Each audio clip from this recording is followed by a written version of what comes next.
Hi, thank you for watching Amherst Alarms tutorial video. My name is Joe, and today we'll be reviewing how to remove the battery from a PG9914 motion sensor.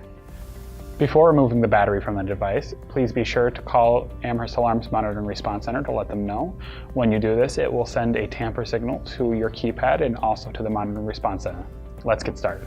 To remove the front cover, you're going to want to take your flathead screwdriver and gently insert it in the small gap at the top and push down. It'll push away, and then just go ahead and pull the cover off gently. You'll see the battery down here at the bottom. This is a CR123A lithium battery. You'll want to replace it with the same kind of battery.